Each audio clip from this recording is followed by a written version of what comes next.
Hello student, जय श्री कृष्णा। तो important topic series में अपना जो WHO है वो अभी तक कंप्लीट नहीं हुआ है। इससे रिलेटेड एक इम्पोर्टेंट टॉपिक और भी हैं जो मैं आपको बताना चाहती हूँ। Main function of WHO।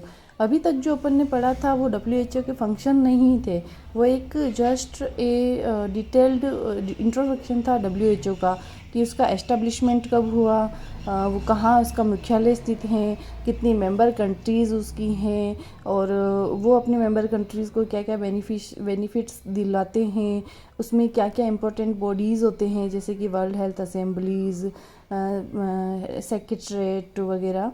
तो ये सब एक जस्ट लुकआउट था WHO का।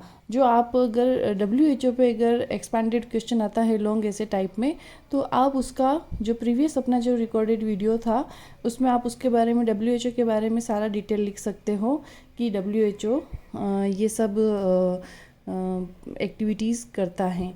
लेकिन अगर क्वेश्चन सीधा सीधा यही पूछा जाए कि डिफाइन या explain functions, main function of WHO, तो WHO के फंक्शन क्या होते हैं, तो WHO के फंक्शन वैसे तो उस पिछले वीडियो से रिलेटेड ही हैं, लेकिन अपन को इसको थोड़ा इस वे में लिखना है कि अपन क्वेश्चन के साथ एक फेयर आंसर कर पाए।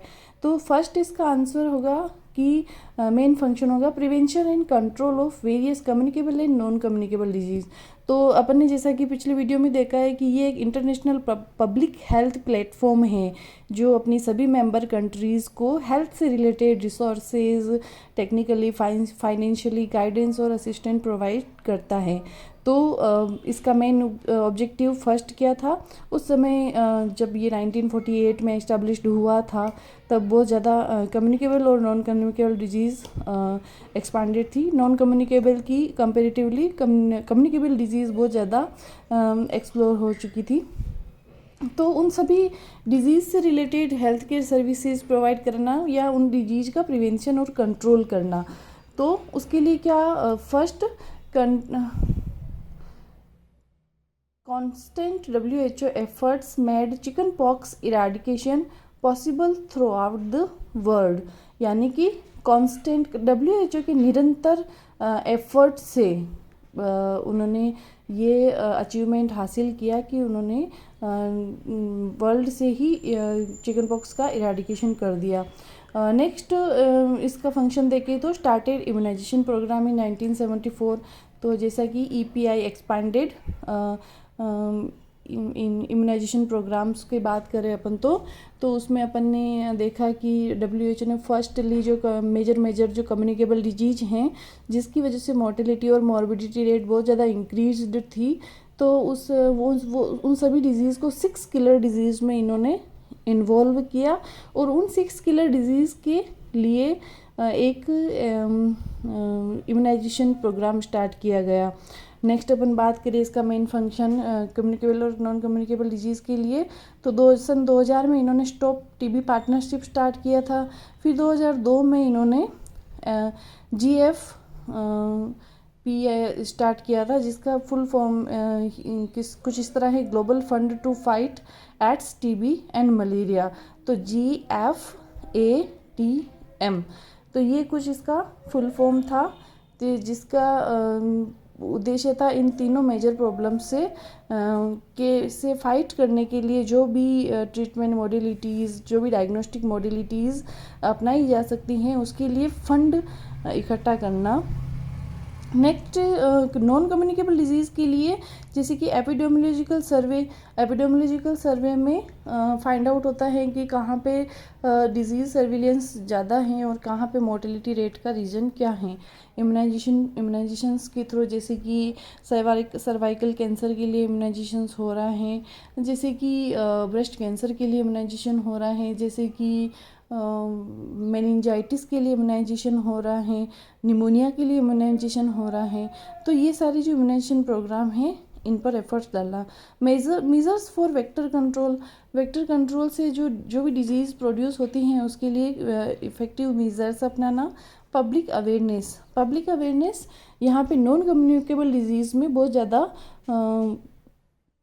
इम्पोर्टेंस रखती हैं, बिकॉज नॉन कम्युनिकेबल डिजीज़ हमेशा किसी भी पर्सन की जो अवेयरनेस है हेल्थ से रिलेटेड, जो उसका जो हेल्थ से टुवार्ड्स जो उसका पॉजिटिव एटीट्यूड हैं वो डेवलप करना, ताकि वो अपनी फिज़िकल एक्टिविटीज़ को कुछ इस तरह से इम्प्रूव्ड और हेल्दी वर्किंग कंडीशन में रख सके, ताकि जो नॉन कम्युनिकेबल डिजीज़ हैं उनके होने के चांसेस कम से कम हो।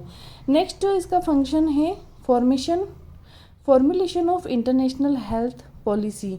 तो जो वर्ल्ड हेल्थ असेंबली हैं, WHO की ही सुप्रीम बॉडी, वो क्या करती हैं, ईयरली जो वर्ल्ड हेल्थ असेंबली ऑर्गेनाइज्ड करती हैं, उसमें जो सभी कंट्री के जो रिप्रेजेंटेटिव होते हैं वो भी पार्टिसिपेट करते हैं, और उसी समय हेल्थ से रिलेटेड पॉलिसीज़ बनाई जाती हैं।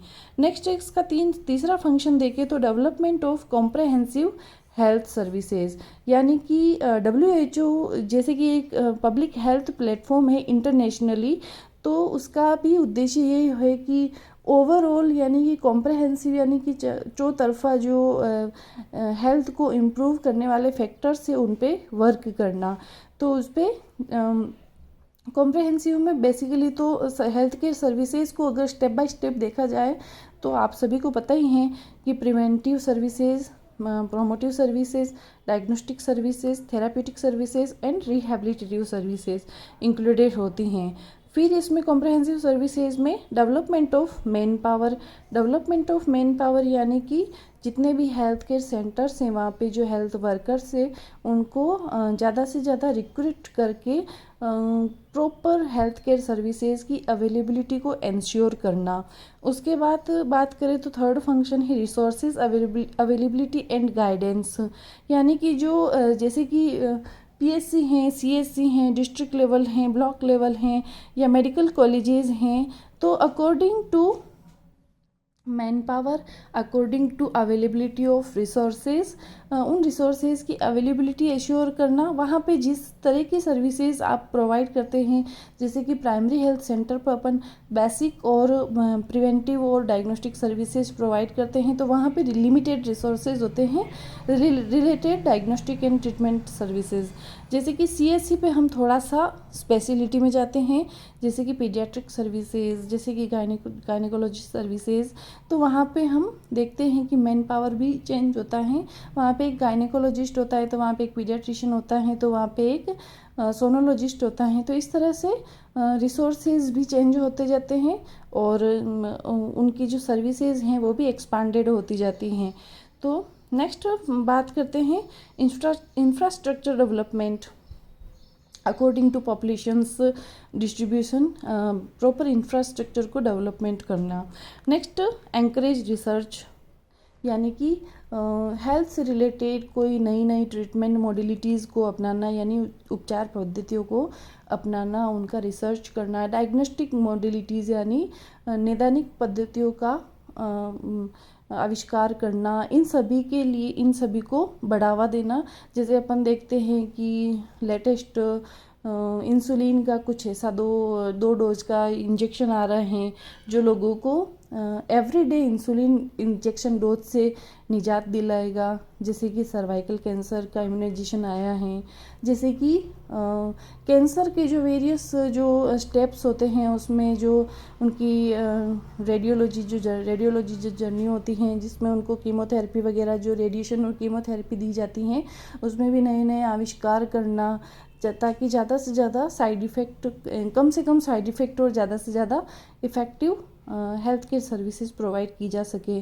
तो ये सभी फंक्शंस WHO के कॉम्प्रहेंसिव हेल्थ केयर सर्विसेज में आते हैं। नेक्स्ट इसका फंक्शन देखें तो assistance during emergency.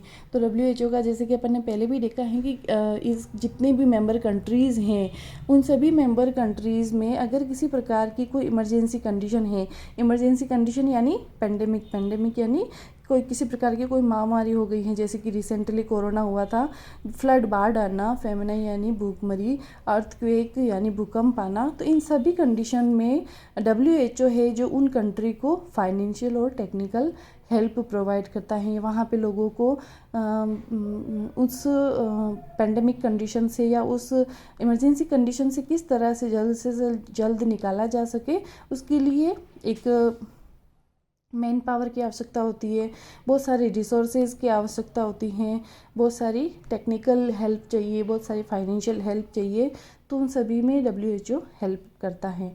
Next 5th function है प्रमोशन ऑफ एनवायरमेंटल सैनिटेशन। तो assure hygiene peoples to community. तो जैसे कि कम्युनिकेबल और नॉन कम्युनिकेबल डिजीज उस समय की मेजर प्रॉब्लम थी, आज भी हैं। तो ये कम्युनिकेबल डिजीज में मेनली एनवायरमेंटल सैनिटेशंस नहीं रखवाने की वजह से ही होती हैं।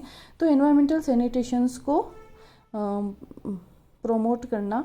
नेक्स्ट फंक्शन है 6 implementation and expansion of family health services. Family health services यानी कि अगर लोगों की हेल्थ के स्टेटस को इम्प्रूव्ड रखना है, तो कंप्लीट जो पर्सन उस फैमिली से बिलोंग करता है, यानी कि एक पर्सन को हेल्दी रखना यानी कि एक पूरे परिवार को हेल्दी रखना ज़रूरी है। अगर उसका परिवार अनहेल्दी होगा तो कहीं ना कहीं उस पर्सन की हेल्थ पर भी अफेक्ट पड़ेगा।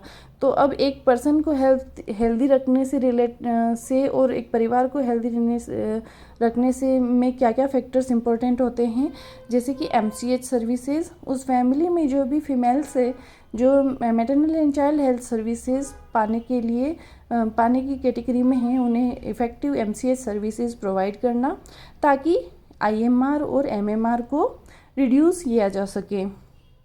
Family planning services population explosion को कंट्रोल रखने और बहुत सारी अदर प्रॉब्लम्स को इन्हेंस होने से रोकने से के लिए family planning services effectively provide करना भी एक इम्पॉर्टेंट फैक्टर है। तो फैमिली प्लानिंग सर्विसेज को फ्री ऑफ कॉस्ट लोगों तक अवेलेबिलिटी इंश्योर करना। RCH services reproductive and child health services, जिसमें चिल्ड्रंस की जो मेन 4 डिजीज़ आती है मेजर, उस पर वर्क करना, जैसे कि कंजेनिटल प्रॉब्लम्स, जैसे कि माल न्यूट्रिशन प्रॉब्लम, जैसे कि किसी प्रकार का functional impairment and organ impairment problems, इन सभी पर वर्क करना। न्यूट्रिशनल सर्विसेज लोगों की वर्क कैपेसिटी को अफेक्ट करता है, तो वहीं पर अगर बच्चा है तो उसकी ओवरऑल ग्रोथ और डेवलपमेंट को अफेक्ट करता है। तो न्यूट्रिशनल सर्विसेज भी ओवरऑल हेल्थ स्टेटस को इम्प्रूव्ड रखने के लिए उतनी ही ज़रूरी होती हैं। लोगों को हेल्थ एजुकेशंस प्रोवाइड करना, ताकि वो अपने आप को प्रिवेंटिव और प्रोमोटिव सर्विसेज सेल्फ ही प्रोवाइड कर सके। नेक्स्ट इसका फंक्शन होता है हेल्थ स्टैटिक्स यानी WHO अगर किसी प्रकार की पॉलिसीज़ बनाएगा, कुछ भी प्रोग्राम्स बनाएगा, कुछ ट्रीटमेंट मॉडलिटीज़ अपनाएगा, डायग्नोस्टिक मॉडलिटीज़ अपनाएगा, तो उसके लिए उसे एक कलेक्टिव डाटा चाहिए जो ऑथेंटिक हो और सर्वे के द्वारा प्राप्त किया गया हो। तो इसमें WHO क्या करता है, data collections, their analysis, interpretations, mobility rates and mortality rate reduce करने के लिए, यानी कि जो डाटा आते हैं उन्हें उनका एनालिसिस करना। एनालिसिस कौन करता है, वहाँ पे जो भी एक्सपर्टीज़ होते हैं हेल्थ से रिलेटेड, उनसे एनालिसिस करना, उनका इंटरप्रिटेशंस करना और उन्हें पब्लिश करना, ताकि लोगों को WHO एक इंटरनेशनली पब्लिक हेल्थ ऑर्गेनाइजेशन है, तो अगर WHO किसी भी इंटरप्रिटेशन को पब्लिश्ड करता है तो लोग उसकी तरफ फेथफुल होते हैं कि हाँ, ये जानकारी अगर WHO ने दी है तो मानने योग्य हैं। जैसे कि WHO बहुत सी बार कुछ कंडीशंस होती हैं, उसके लिए गाइडलाइंस जारी करता है, जो बहुत सी बार अपन न्यूज़पेपर में देखते हैं, पब्लिश की जाती हैं कि रिसेंटली ये सिम्टम्स इस पर्टिकुलर जगह पे पाए गए हैं, इस डिज़ीज़ के सिम्टम्स ये हैं, साइन एंड सिम्टम्स ये हैं, इसकी डेथ रेट्स इतनी हैं, इसकी रिकवरी रेट्स इतनी हैं, इसका ट्रीटमेंट प्रोसीजर ये होता है। तो ये क्या होता है, लोगों को गुमराह करने से रोकता है और लोगों को एक तरह से एक्चुअल और सटीक गाइडेंस प्रोवाइड करता है। नेक्स्ट इसका फंक्शन होता है लास्ट, रिसर्च वर्क मतलब कि देश में जो भी दुनिया में जो भी हेल्थ केयर सर्विसेज प्रोवाइड करनी है, रिसेंटली जो भी हेल्थ इश्यूज़ हैं उनसे रिलेटेड रिसर्च को बढ़ावा देना, उस ट्रीटमेंट प्रोसीजर को इतना इजी टू एक्सेप्टेबल बनाना कि लोग उसे इजी टू एक्सेप्ट करें और जल्द से जल्द अपने हेल्थ स्टेटस को इम्प्रूव्ड करें। तो ये कंप्लीट हुआ आपका WHO का फंक्शंस और कंप्लीट WHO। Thank you.